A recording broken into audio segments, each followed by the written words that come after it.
Nosotros los viernes nos dedicamos a abrir la ventana casi como para airear la casa cuando está el buen clima, pero abrimos la ventana para mirar al vecino o a los vecinos de al frente, a los vecinos que están afuera de nuestra casa. Claro, porque abrimos la ventana para ver al mundo, a ver qué va pasando, y lo hacemos en esta columna de Visión Mundial de la mano de nuestro amigo, colega, periodista, escritor y amigo de la casa, Tadeo Castiglione, a quien a esta hora le damos la bienvenida. Hola Tadeo querido, ¿cómo estás? Buen día, bienvenido. Muy buenos días, querido Bruno, un saludo para vos, para la audiencia. Realmente un hermoso día, no sé si te acordarás tiempo atrás, bueno, creo que en Córdoba no mucho, pero en el resto del país cuando hay un día así hermoso, esplendente y sin ningún sobresalto, se suele decir que es un día peronista. Y bueno, y salvando que es 17 de octubre, no vamos a decir mucho más. Totalmente, ¿no? Pero es cierto, yo cuando era chico lo escuchaba de decir las personas grandes, decían, es un día peronista. Nunca entendía muy bien, después cuando uno fue creciendo empecé a entender de qué se trataba y mirá, no había hecho reparo de eso hoy justamente en este 17 de octubre, que justamente aprovechaba para saludar a algunos conocidos que tengo que son fervientes defensores de la doctrina peronista, así que hoy me imagino que deben estar celebrando el día justamente con todo. Claramente, bueno, preparando los choripanes me imagino que hasta ahora. Claro, choripanes para todos y para todas. Bueno, hablando de choripanes, hablando de la cuestión argentina, ha quedado desdibujada, ¿no? La República Argentina en estos últimos días, producto de esta visita que ha tenido el presidente Javier Milei y de ir nuevamente a los Estados Unidos a pedir la escupidera, porque realmente la situación económica, evidentemente el gobierno, su modelo económico no le permite poder seguir adelante y necesitó recurrir nuevamente a fondos internacionales. Ya lo había hecho en el mes de abril con el Fondo Monetario Internacional y ahora lo hace, pero con otra forma, ¿no? Con el Tesoro de los Estados Unidos. Se creó todo un revuelo detrás de eso, pero hay una cuestión que quedó solapada quizás con eso, ¿no? Que previamente a que se dé esa charla, Donald Trump venía de generar, si se quiere, un acuerdo de paz, un alto al fuego en Gaza, luego de el ataque incesante, ¿no? Que ha realizado el gobierno israelí frente a toda la población de Palestina. Un alto al fuego que parece, como vos, bueno, ayer lo hablábamos por mensajes, un tratado de no paz, ¿no? ¿Qué está sucediendo ahí en Gaza, en Palestina, después de los anuncios que hizo el presidente, después de la reunión que hubo en Egipto con distintos países árabes? Me gustaría saber cuál es el rol de estos países árabes y qué está pasando realmente con este intento de un acuerdo de paz entre Israel y Palestina. Bien, hay muchas cuestiones muy interesantes para analizar en este tema, querido Bruno. Primero que nada, para hablar de paz, primero tenemos que hablar de justicia. No se va a solucionar una cosa si no hay justicia primero, y lo demás serían únicamente poner parches sobre la situación, pero es imposible decir que aquí no pasó nada, sigamos hacia adelante, cuando vemos que sí sucedió algo, que sí sucedieron crímenes. Entonces es necesario también responder con justicia para reponer la situación. Creo que desde el 7 de octubre del 2023 a la actualidad, 2 años y moneditas, si algo ha quedado totalmente en evidencia es la falta de justicia, la falta de acción internacional y la falta de respuestas verdaderas. Donald Trump lo que montó en esta cumbre de paz en Egipto fue la firma de ese tratado de 20 puntos para lograr la paz en la Franja de Gaza. Es sumamente interesante analizarlo porque de esos 20 puntos, el primer punto es el cese al fuego una vez pasadas 96 horas tras el canje de prisioneros, que es efectivamente lo que sucedió. Hamás liberó a todos los prisioneros que tenía, Israel liberó a mujeres, niños y ancianos que tenía retenido, y hubo una especie de canje de prisioneros, y ese es el punto número 1. Ahora, hay 19 puntos que si uno sigue leyendo, que es lo que se firmó en Egipto, que es imposible de cumplir. Hablándose tanto del desarme de Hamás dijo que no se va a desarmar, y desde el vamos, si Hamás dijo que no se va a desarmar, Israel dice que va a continuar con la guerra. Entonces hay que analizar hasta qué punto esto era una verdadera negociación de paz o más bien era una justificación o otra bomba de humo, como lo hemos venido analizando desde el principio de años, de que debido a la crisis interna política que tiene Estados Unidos, prácticamente Donald Trump todas las semanas tiene que inventar algo nuevo para distraer a la opinión pública nacional, principalmente en Estados Unidos, y por ende a la internacional para que nos enfoquen los problemas sociales, económicos y de estabilización interno en Estados Unidos. Imaginémonos que ahora Donald Trump dice que la semana próxima va a haber una reunión con los rusos y la otra se va a reunir con Putin. Bueno, seguimos con estas bombas de humo a nivel internacional para tapar los problemas internos de Estados Unidos.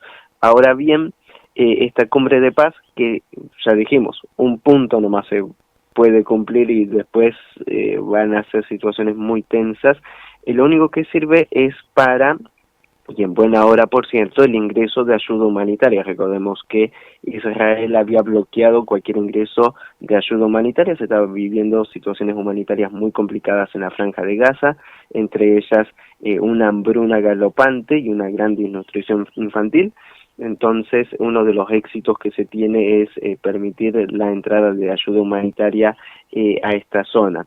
Ahora bien, el rol de los países árabes, si lo queremos poner de alguna u otra manera, a lo largo de todo este tiempo, recordemos que casi todos los países mantienen muy buenas relaciones con Estados Unidos, por ende, lo que diga Estados Unidos hay que, de alguna manera, respetarlo según el pensamiento que se tiene, y lo que se ha visto fue de palabras estar a favor de la causa palestina y a favor de cualquier cese de hostilidades, pero nunca se pasaron a los hechos. Sí se marcó, y creo que esto aceleró todos los tiempos para esta negociación de Donald Trump, aquel bombardeo israelí en contra de Qatar, en los cuales se bombardeó un país no únicamente neutral, sino que era sede de las negociaciones internacionales, y eso fue una, vamos a decir, una línea roja para casi todos los países del Golfo Pérsico. Arabia Saudí interpretó que si Israel puede atacar Qatar, también puede atacar Arabia Saudí, puede atacar Emiratos Árabes o cualquier país, porque Israel sienta alguna especie de peligro o amenaza, pese a que estos países son los firmantes de los acuerdos de Abraham, que es este acuerdo internacional promovido por Estados Unidos, en los cuales Israel reconoce a estos países árabes y estos países árabes reconocen a Israel como Estado. Bueno, esas son algunas cuestiones para analizar, querido Bruno, que no estamos delante de una paz, sino que más bien estamos delante de un parche. Recordemos también que cualquier resolución de paz tiene que incluir justicia y también son procesos sumamente largos y complejos. Una crítica que se hizo desde la autoridad palestina es la falta de representación de Rusia y de China en la cumbre de Sharm el-Sheikh. No se puede hablar de una paz y de, vamos a decirlo, un tutelaje internacional sobre el control de la Franja de Gaza para permitir que no sucedan violaciones de los derechos humanos sin la intervención de Rusia y de China. Y por cierto, que dentro de los planes de Donald Trump es prácticamente internacionalizar la Franja de Gaza y que quede al control alguien llamado Tony Blair, que fue primer ministro del Reino Unido, muy poco célebre, encargado de las peores invasiones hacia Medio Oriente que se han tenido. Bueno, dentro de todo ese esquema, creo que lo más importante para ver es que, más allá de lo propagandístico, Donald Trump realmente quería ganar el Premio Nobel de la Paz y no lo, como se dijo en Argentina en su tiempo, no logró lograr ese logro. Y eso lógicamente lo puso también de mal humor, por eso algunas reacciones que se vio cuando estuvo en su cumbre en la Casa Blanca con Javier Milei. Realmente estaba hace un tiempo revisando parte de esa cumbre y de la declaración que estuvo haciendo y se vio un Donald Trump muy agrandado, ¿no? Lo veo así, ¿no? Vi como un compilado de fragmentos, ridiculizando a algunos líderes, justamente al de Emiratos Árabes, les mandó un saludo a la señora de otro, habló de, qué sé yo, de Noruega, dice, che, ¿qué pasó con Noruega? O sea, fue como un show de stand-up, ¿no? Prácticamente del presidente Donald Trump frente a los líderes que estaban buscando, bueno, este intento de salida a lo que está pasando, ¿no? Creo que se ha personalizado esta disputa y esta idea también de buscar un premio, un reconocimiento como es el Nobel de la Paz por intentar ponerle un freno a todo lo que está pasando, ¿no? Ahora la gran pregunta es, una vez que se retire Donald Trump del poder, una vez que deje de estar al frente del poder de los Estados Unidos, ¿qué pasará, no? ¿Qué pasará con esos tratados? Porque evidentemente son muy personales, no son como representación de un país, sino como una representación personal, ¿no? Y creo que claramente en la cumbre se lo pudo ver. Era un tipo que buscaba simplemente quedar él como figura y no el país, no el Estado ni los otros países o estados intervinientes, ¿no? ¿Algo se habla de eso, de un post Trump, y qué pasa de todos los arreglos, intentos de arreglos que está tratando de hacer? Es una pregunta muy interesante, y volviendo a el comportamiento bravucón de Donald Trump, incluso en la cumbre de paz decir, aquí están presentes presidentes que no me agradan, los estrechones de manos que da Donald Trump, muy agresivo siempre. Sí. Sobre todo con las mujeres, ¿eh? Bueno, ese es otro punto. Sí. Y un punto incluso interesante, que antes de ir a Egipto estuvo en Israel, estuvo en el Congreso israelí y le dio órdenes directas al presidente israelí, a Herzog, diciendo... A ver si cortó acá la comunicación, a ver si lo tengo acá. Si retomamos acá, a ver, vamos a intentar retomar acá la comunicación con Tadeo.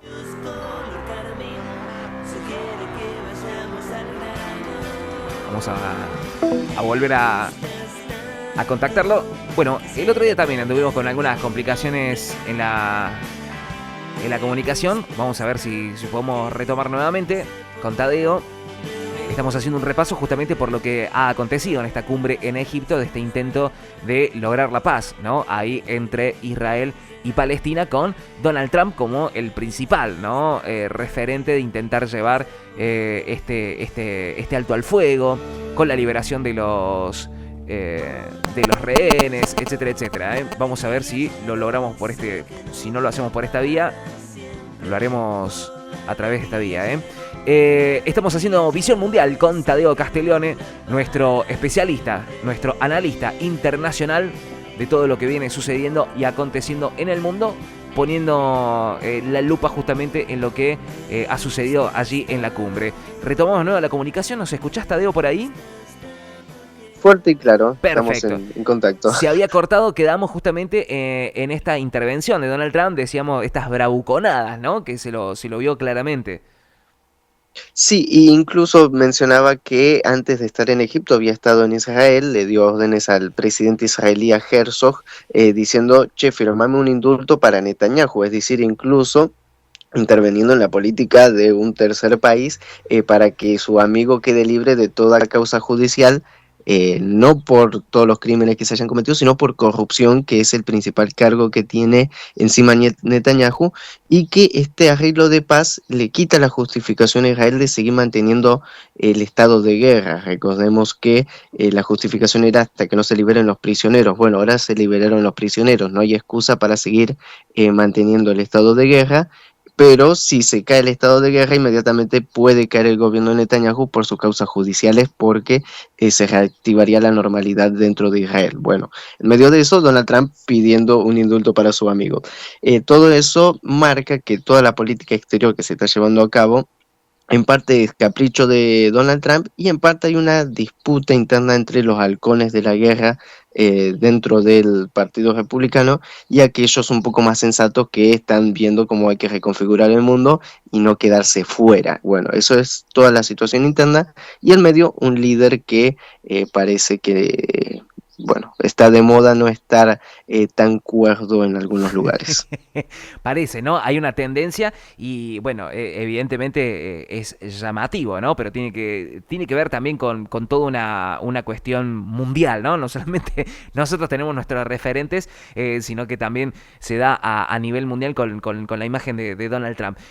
Vuelvo de nuevo a insistir en esta cuestión, si en este intento de llegar a la paz, esta intervención de los países árabes, vuelvo a insistir en la idea de, bueno, ¿qué pasa luego de Donald Trump? Si hay un acuerdo también entre los propios países árabes post Donald Trump. Bien, hay una planificación de reconstrucción de la Franja de Gaza, creo que esto lo habíamos hablado en varias ocasiones, incluso en Sí. privado, respecto a el rol de Qatar. Qatar es el principal financista tanto en la reconstrucción de la Franja de Gaza como también del reconocimiento del movimiento islámico Hamas. Eso es algo sumamente interesante para tener en cuenta, porque recordemos que las últimas elecciones libres celebradas en Palestina, en todo el país, inclusive en Cisjordania, la había ganado aplastantemente 70-30 casi el movimiento islámico Hamas, y la autoridad palestina actual de Mahmoud Abbas junto con Israel dijeron que esas elecciones fueron ilegales y que no se puede permitir un gobierno de Hamas. Bueno, dentro de todo esto hay que ver cómo el mundo árabe va a ser para primero pacificar Palestina, hacer que todos los más de 20 partidos políticos que hacen vida, 20 partidos políticos y casi 15 grupos armados que hacen vida en Palestina, logren conllevar y va a ir a las elecciones, que lógicamente por la situación actual creo que hasta ganaría nuevamente Hamas, pero dadas las circunstancias no, ningún actor estaría en medio de aceptar estos resultados. Entonces vemos que la situación va a seguir igual de tensa que ahora. Recordemos que ya se ha violado incluso el cese al fuego de manera muy reiterativa, entonces hay que ver cómo se va a arrastrar esto en los próximos tiempos. Sí hay que celebrar, que era lo que decíamos, bueno, el canje de prisioneros y la entrada de ayuda humanitaria ya es un cambio, que ya se comiencen a los primeros planes de reconstrucción, ya es un cambio, pero estructuralmente a nivel regional creo que no van a haber muchas evoluciones, muchas modificaciones. Hay que ver también cómo va a ser el respiro interno dentro del Estado de Israel para reconfigurar también su política exterior. Bueno, hay bastantes cuestiones que todavía no están muy claras, pero que es interesante para destacar el apoyo árabe, que hay que ver si va a ser hacia Hamas o hacia la autoridad palestina o hacia la resolución incluso de la causa palestina, de una representación digna. Vuelvo a insistir, ¿no? Una situación muy frágil con una figura principal como es la de Donald Trump, que, bueno, tiene una inestabilidad también comprobada durante el paso de su primera gestión y ahora en esta segunda gestión quizás un poco más aumentada, más profundizada, ¿no? En su momento. Bueno, habrá que ver cuánto dura, sobre todo dependiendo del humor de Donald Trump, pero yo tengo una mirada que evidentemente tiene que ver también con lo que está pasando junto con esta alianza, esta estrategia junto con Netanyahu, con Israel. Entiendo que, para mí, esto es una opinión personal, ¿no? Evidentemente Netanyahu e Israel lo tienen agarrado de alguna parte del cuerpo a Donald Trump y, bueno, seguramente lo van a condicionar con algunas cosas, ¿no? Siempre y cuando algunas decisiones no sean favorables para el Estado de Israel y sobre todo para Benjamín Netanyahu, evidentemente tendrán preparado algún carpetazo, algo similar y lo estarán presionando, ¿no? Eso es una mirada personal, veremos qué sucede después de este intento de llegar a una paz. Evidentemente, los Estados Unidos están intentando no quedar afuera de este reordenamiento del tablero mundial porque nos trasladamos para acá, ¿no? Estamos hablando de lo que sucede en Medio Oriente, nos venimos para América, más precisamente para Venezuela, porque hay un constante asedio, podríamos decir, de los Estados Unidos frente a Venezuela con la excusa de evitar el narcotráfico, etcétera, etcétera, pero me parece que hay algo más detrás de todo esto, ¿no? ¿Qué está pasando con los Estados Unidos y este asedio que viene realizando los Estados Unidos con las Fuerzas Armadas? Bien, creo que siempre lo repetimos, pero como la audiencia se renueva hay que repetirlo siempre. En medio de esta transformación global que estamos viendo, Estados Unidos retrocede a su primera trinchera de defensa continental, dígase nuestra América en toda su expresión, y por eso vemos en los últimos tiempos una mayor presencia, una mayor intervención de Estados Unidos en los diferentes países regionales. Y lógicamente hay tres países que son un dolor de cabeza para Estados Unidos en la región y hacen una especie de triángulo, que es Cuba, Nicaragua, Venezuela. Bueno, de esos tres países, quien tiene mayor músculo, mayor recursos y mayor capacidad, lógicamente es Venezuela. Por eso la jugada para neutralizar el gobierno venezolano. La excusa del narcotráfico es bastante interesante. Recordemos que cuando asumió Donald Trump, lo primero que hace es acusar del narcotráfico a nada más y nada menos que a la República Popular China, que no produce drogas y que tampoco es un país que sufra el flagelo de las drogas de manera, vamos a decir, masiva. Entonces, muy interesante cómo acusó toda la situación en torno al fentanilo directamente al gobierno de la República Popular China, y esto incluso fue una de las excusas de los aranceles. Es decir, recordamos la primera etapa de la guerra de aranceles, él dice porque contaminan a Estados Unidos con el fentanilo. Bueno, punto sumamente interesante. Ahora, segundo punto interesante, el encargado de la lucha en contra del narcotráfico y uno de los estudiosos más grandes del mundo que tiene con respecto al combate del narcotráfico a nivel global, un italiano llamado Pino Arlacchi, había escrito varios artículos muy interesantes y varios análisis incluso para Naciones Unidas, en los cuales identificaba el mapa de tanto la ruta del narcotráfico como los principales productores. Colombia, principal productor de cocaína; Perú el segundo, y junto con Ecuador, en los cuales incluso gran parte de el comercio internacional de drogas se da sobre la costa del mar del Océano Pacífico, no del Atlántico. Estamos hablando de casi el 85 al 90% de la droga producida en estos países se traslada únicamente por el Océano Pacífico, y que en el caso de Venezuela, como mucho, era un país de transporte y no de producción de droga. ¿Qué es lo que es interesante y destacar de todos estos análisis de Naciones Unidas?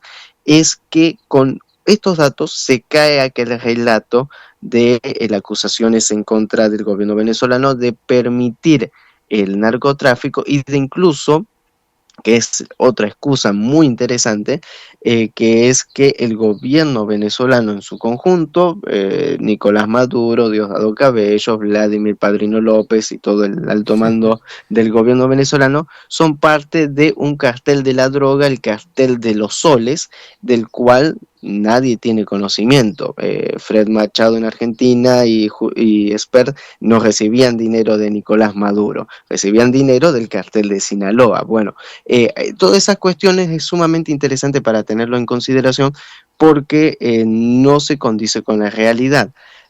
Lo cual es sumamente interesante, y lo que hemos visto en los últimos tiempos fue un despliegue naval prácticamente en toda la costa de Venezuela, un despliegue de casi 10.000 soldados en Puerto Rico, en los cuales se mantienen operaciones continuas, más bien psicológicas que reales beligerantes. Aquí lo que estamos hablando es de una presión excesiva hacia el gobierno venezolano para que ceda en posiciones políticas en vez de lograrlo por otras vías. Recordemos que hay al menos 3 mesas de negociación internacionales con Venezuela a nivel internacional, en los cuales se discutían y se debatían todos los temas políticos, canje de prisioneros de un lado, etcétera, etcétera, y resoluciones políticas de entorno interno.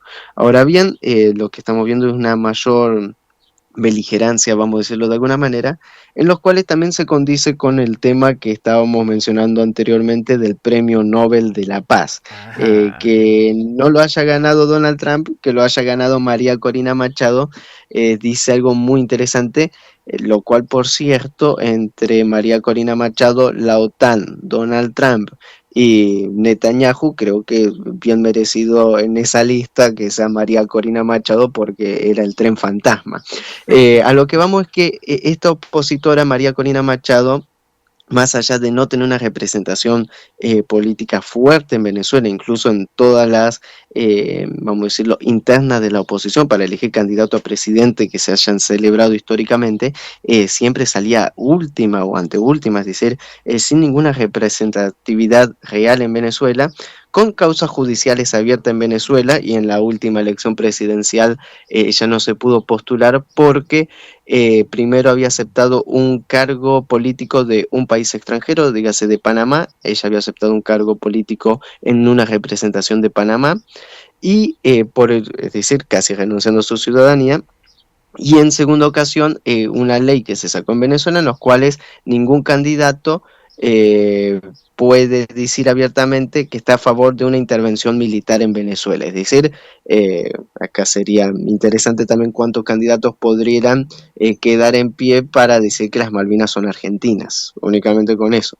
Claro. Bueno, algo similar sucedió en Venezuela y ella, María Corina Machado, era la principal opositora que pedía todos los días sanciones y intervención directa militar en Venezuela. Por esas causas fue proscripta electoralmente en Venezuela, más allá de otras causas de corrupción y demás que se fueron investigando en los últimos tiempos. Entonces, entregar un premio Nobel de la Paz a una opositora que hablaba de invasión, que habla de guerra, que habla de exterminio a todo aquel que piense diferente, no me parece muy coherente sobre la palabra paz, pero sí sobre el premio Nobel, que si analizamos los últimos campeones de este premio, pues no condice mucho con la paz, al menos en el sector de Premio Nobel de la Paz, hace agua bastante por todos estos sectores. Pero, ¿por qué resaltamos el Premio Nobel de la Paz a María Corina Machado? Sí. Porque se le da un tinte legal a nivel internacional a este personaje, para que continúe esta presión en contra del gobierno venezolano, como también una justificación respecto a un gobierno alternativo.